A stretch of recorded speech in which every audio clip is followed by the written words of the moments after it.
नमस्कार, मैं हूं प्रियंका और आप देख रहे हैं राष्ट्रीय जगत विजन न्यूज। रायपुर में आज कांग्रेस की राष्ट्रीय प्रवक्ता सुप्रिया श्रीनेत ने प्रेस कॉन्फ्रेंस कर केंद्र की मोदी सरकार और ईडी की कार्रवाई पर तीखे सवाल खड़े किए। उन्होंने भाजपा पर झूठ और भ्रम फैलाने का आरोप लगाया और नेशनल हेराल्ड मामले को लेकर पार्टी का पक्ष मजबूती से सामने रखा। कांग्रेस की राष्ट्रीय प्रवक्ता सुप्रिया श्रीनेत ने प्रदेश कांग्रेस मुख्यालय राजीव भवन रायपुर में पत्रकारों से चर्चा करते हुए कहा कि नेशनल हेराल्ड मामला भाजपा द्वारा ध्यान भटकाने, बरगलाने और तथ्यों को तोड़ मरोड़ने की साजिश है। उनका कहना है कि ये देश की विरासत और स्वतंत्रता संग्राम के मूल्यों का अपमान है। उन्होंने आरोप लगाया कि मोदी सरकार ने ईडी को अपना चुनावी हथियार बना लिया है। ईडी के मामलों में सजा की दर महज 1% है, जबकि 98% मामले सिर्फ विपक्षी नेताओं के खिलाफ दर्ज किए गए हैं। ये विपक्ष की आवाज को दबाने की रणनीति का हिस्सा है। सुप्रिया श्रीनेत ने गांधी परिवार पर चल रही जांचों को फर्जी और बदले की राजनीति का करार दिया। उनका कहना है कि सोनिया गांधी, राहुल गांधी और प्रियंका गांधी वाड्रा के खिलाफ झूठे केस बनाकर कांग्रेस नेतृत्व को निशाना बनाया जा रहा है। प्रदेश सरकार पर हमला बोलते हुए उन्होंने कहा कि छत्तीसगढ़ में हर घंटे औसतन 5 नाबालिगों के साथ दुराचार की घटनाएं हो रही हैं। ये बेहद चिंता का विषय है और राज्य की कानून व्यवस्था पर बड़ा सवाल खड़ा करता है। साय मंत्रिमंडल विस्तार पर भी उन्होंने प्रतिक्रिया दी और कहा कि ये भाजपा नेताओं का आपसी मामला हो सकता है, लेकिन इसका असर प्रशासन पर साफ नजर आ रहा है। शासन व्यवस्था पूरी तरह से ठप हो चुकी है। उन्होंने कहा कि नेशनल हेराल्ड अखबार की स्थापना 1937 में पंडित जवाहरलाल नेहरू और स्वतंत्रता सेनानियों ने की थी। इस अखबार को निशाना बनाना सिर्फ कांग्रेस नहीं, बल्कि देश के स्वतंत्रता संग्राम के मूल्यों पर हमला है। और ये पत्रकार वार्ता करना अनिवार्य है, और अनिवार्य इसलिए है क्योंकि झूठ बहुत दमखम से बोला जा रहा है और इसीलिए सच को भी उतनी हुंकार भरकर बोलना पड़ेगा, अन्यथा झूठ के प्रोपेगेंडा में, झूठ के नैरेटिव में कहीं ना कहीं सच दब जाता है, छुप जाता है।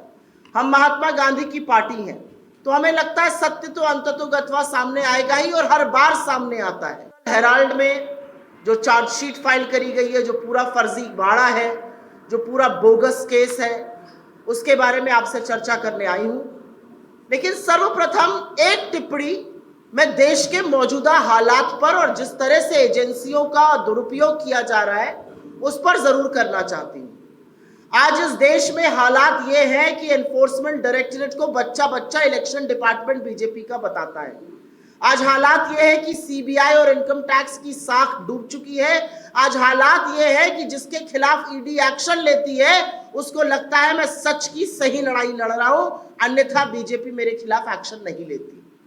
एजेंसीज का लगातार दुरुपयोग हो रहा है, पिछले 11 सालों में हो रहा है। 95% जो केसेस ईडी के हैं वो इस देश के विपक्ष के खिलाफ है और उन लोगों के खिलाफ है जो दमखम के साथ आंख में आंख डालकर भारतीय जनता पार्टी से, नरेंद्र मोदी की विफलताओं को उजागर करते हैं, उनसे लड़ते हैं।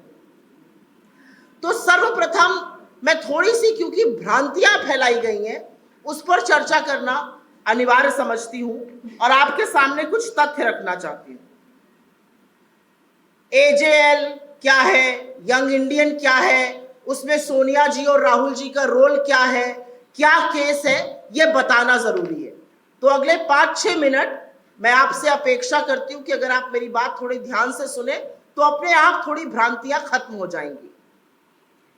इस देश की जंगे आजादी के दौरान जब अखबारों पर जबरदस्त अत्याचार हो रहा था या वो ब्रिटानिया हुकूमत के प्रभाव में थे, तब हिंदुस्तान की सबसे मुखर आवाज बनने का काम नेशनल हेराल्ड और नवजीवन जैसे अखबारों ने किया। नेशनल हेराल्ड और नवजीवन अखबारों को चलाने की प्रेरणा महात्मा गांधी, रफी अहमद किदवई, पुरुषोत्तम दास टंडन, सरदार पटेल जैसे लोगों से मिली और पंडित नेहरू ने एसोसिएटेड जर्नल्स लिमिटेड नामक एक कंपनी की स्थापना की 1937 में, जो नवजीवन और नेशनल हेराल्ड और कौमी आवाज जैसे अखबार छापता था। असलियत यह है कि ब्रिटिश हुकूमत भी नेशनल हेराल्ड से उतना ही चिढ़ती थी जितना मोदी जी चिढ़ते हैं। 1942 को नेशनल हेराल्ड को बैन करने का काम इन्होंने किया था और 1945 तक नेशनल हेराल्ड बैन रहा था। अब बात करते हैं एजेएल पर संकट कैसे आया।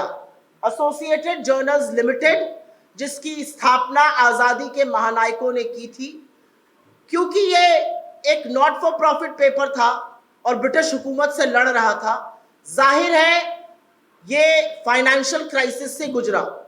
इसके ऊपर लगातार डेट बर्डन, जिसको कि कर्जा कहते हैं, वो बढ़ता गया और एक वक्त ऐसा आया कि नेशनल हेराल्ड का छपना टेम्परेरी बंद हो गया। नेशनल हेराल्ड कर्ज में डूबा और तब कांग्रेस पार्टी ने, और यह बात ध्यान से सुनिएगा क्योंकि यहां पर झूठ नंबर 1 बोला जाता है, तब कांग्रेस पार्टी ने नेशनल हेराल्ड की कंपनी एसोसिएटेड जर्नल्स लिमिटेड को 90 करोड़ का लोन दिया।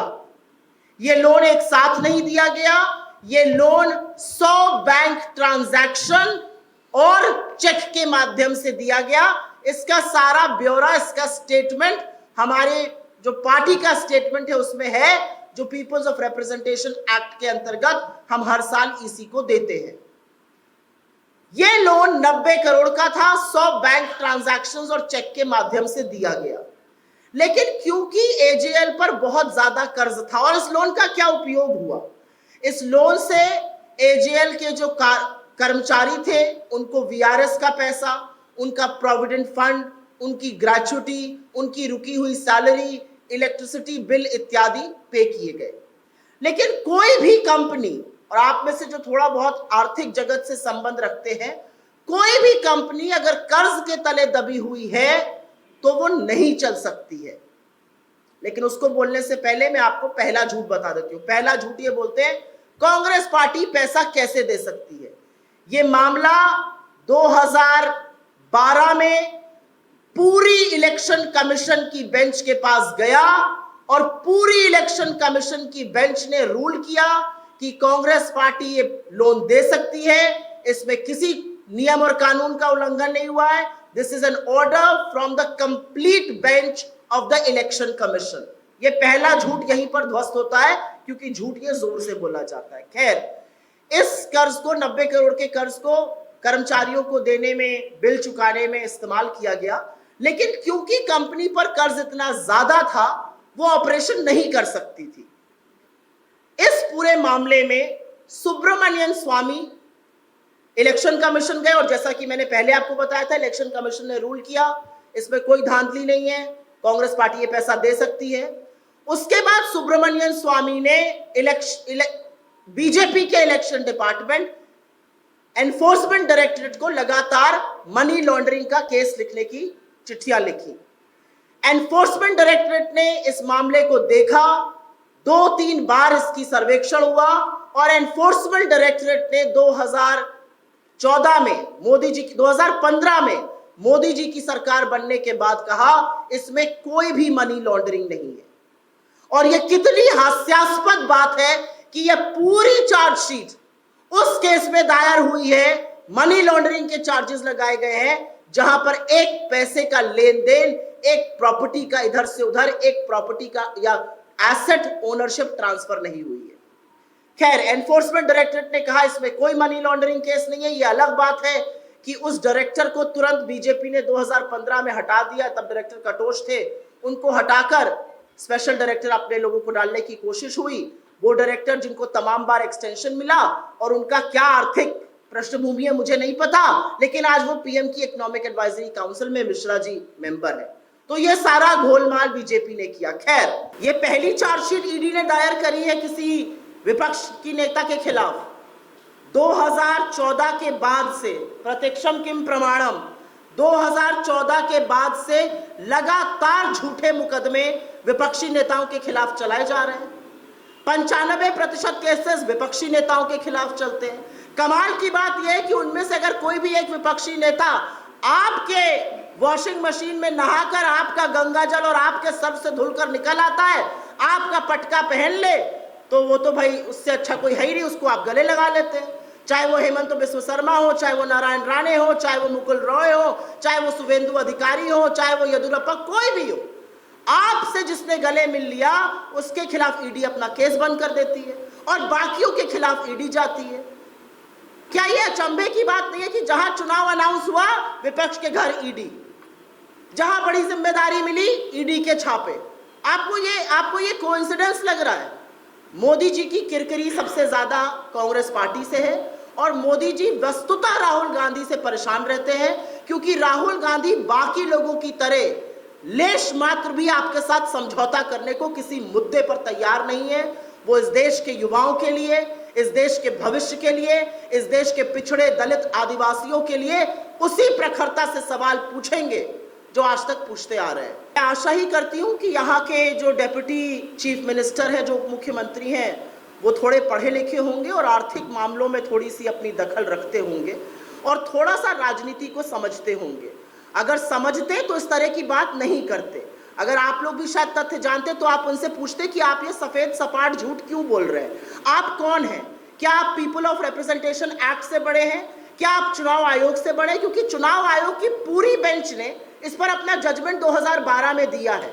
तो क्या यहाँ के उप मुख्यमंत्री उस जजमेंट को खारिज कर रहे हैं? क्या वो कह रहे हैं कि चुनाव आयोग का वो जजमेंट गलत है? क्या उनको इस बारे में जानकारी भी है? क्या वो नॉट फॉर प्रॉफिट कंपनी का मतलब भी समझते हैं? मेरे सामने अगर उप मुख्यमंत्री जी आए तो मैं सबसे पहले उनसे पूछूंगी, हर घंटे 5 नाबालिगों के साथ यौन शोषण के मामले सामने आ रहे हैं, उस पर बात करिए आप।